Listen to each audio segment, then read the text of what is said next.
বন্ধুরা বহুদিনের ক্রিকেট খরা কাটিয়ে আবার 19 সেপ্টেম্বর থেকে ভারত বনাম বাংলাদেশের মধ্যে শুরু হতে চলেছে টেস্ট সিরিজ। ইতিমধ্যে এই টেস্ট সিরিজের জন্য দুটি দলই ঘোষণা করে দিয়েছে তাদের সম্পূর্ণ স্কোয়াড। পাকিস্তানের মতো একটি দলকে তাদেরই ঘরের মাঠে 2-0 লিডে টেস্ট সিরিজ হারিয়ে ভীষণভাবে আত্মবিশ্বাস নিয়ে তারা ভারত সফরে খেলতে চলেছে এই টেস্ট সিরিজ। যে কারণেই প্রথম টেস্ট ম্যাচের ভেন্যু চেন্নাইতে ইতিমধ্যে দুটি দলই তাদের প্র্যাকটিস সেশন শুরু করে দিয়েছে। ভারতীয় স্কোয়াডের ক্যাপ্টেন রোহিত শর্মা, বিরাট কোহলিদের নিয়ে কোচ গৌতম গম্ভীর শুরু করে দিয়েছে এই সিরিজের জন্য সম্পূর্ণ প্রিপারেশন। আর বন্ধুরা প্র্যাকটিস সেশনের মধ্যে উঠে আসছে বিভিন্ন রিপোর্ট, যেমনটা জানা যাচ্ছে গৌতম গম্ভীরের প্রথম ম্যাচে ভারতের প্লেইং 11 কি হতে পারে সম্পূর্ণটাই বন্ধুরা আমি তোমাদের এই ভিডিওতে জানাবো। তাই বন্ধুরা অবশ্যই ভিডিওটিকে স্কিপ না করে শেষ পর্যন্ত দেখতে থাকো। আর বন্ধুরা ক্রিকেট এবং আইপিএল রিলেটেড সমস্ত ধরনের জেনুইন আপডেট বাংলায় সবার আগে এই চ্যানেলে পাওয়ার জন্য অবশ্যই চ্যানেলটিকে এখনই সাবস্ক্রাইব করে পাশের অল নোটিফিকেশনটিকে অন করে রাখো। ভারত বনাম বাংলাদেশের মধ্যে প্রথম টেস্ট ম্যাচটি চেন্নাই স্টেডিয়াম থেকে 19 সেপ্টেম্বর ভারতীয় সময় অনুযায়ী সকাল 9:30 থেকে শুরু হতে চলেছে। আর এই প্রথম ম্যাচে সম্পূর্ণ লাইভ ব্রডকাস্টিং কোন চ্যানেলের মাধ্যমে হতে চলেছে এবং মোবাইলে কোন অ্যাপের মাধ্যমে লাইভ স্ট্রিমিং দেখা যেতে চলেছে এই ম্যাচের সম্পূর্ণটাই আমি এই ভিডিওতে জানিয়েছি। চাইলে তোমরা সেই ভিডিওটি দেখে নিতে পারো। ভিডিওটির লিংক এই ভিডিও নিচে ডেসক্রিপশনে দেওয়া থাকবে। আর বন্ধুরা এখন দেখে নেওয়া যাক প্রথম ম্যাচের জন্য বাংলাদেশের বিরুদ্ধে ভারতের সম্ভাব্য প্লেইং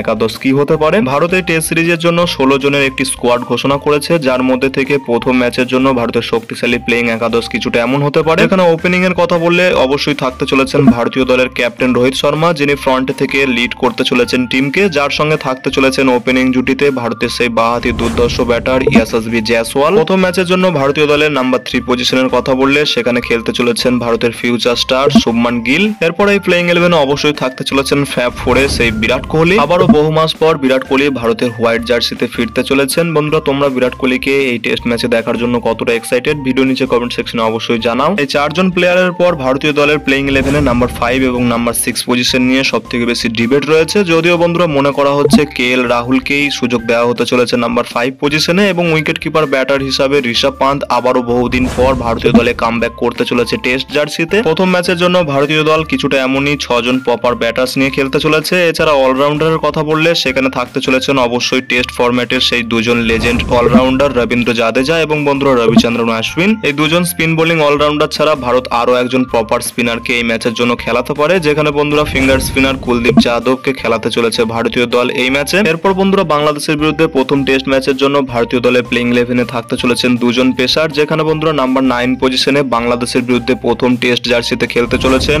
ভারত তথা ওয়ার্ল্ড খ্যাত সেই পেসার জাসপ্রীত বুমরা। দেখা যাক বন্ধুরা টেস্ট ফরম্যাটে বাংলাদেশের ব্যাটাররা জাসপ্রীত বুমরাকে প্রথম ম্যাচে কিভাবে সামলায়। এছাড়া বন্ধুরা বুমরার সাথে খেলতে চলেছেন আরো একজন পেসার, যেখানে আকাশদীপ অথবা ইয়াস দলের থেকে অনেকটাই বেশি এগিয়ে আছেন মোহাম্মদ সিরাজ। তিনি খেলতে চলেছেন প্রথম ম্যাচের জন্য ভারতীয় দলের প্লেইং 11 তো বন্ধুরা কিছুটা এমনই হতে চলেছে প্রথম ম্যাচের জন্য বাংলাদেশের বিরুদ্ধে ভারতের শক্তিশালী প্লেইং একাদশ। তোমাদের মতে ভারত কোন প্লেইং 11 নিয়ে মাঠে নামতে পারে? তোমাদের মতামত ভিডিওর নিচে কমেন্ট সেকশনে অবশ্যই জানাও। আর বন্ধুরা ভিডিওটি ভালো লাগলে ভিডিওটিকে অবশ্যই একটি লাইক করে পারলে বন্ধুদের মধ্যে শেয়ার করে দিও। দেখা হচ্ছে এমনই কোনো অন্য ভিডিওতে। Till then bye by.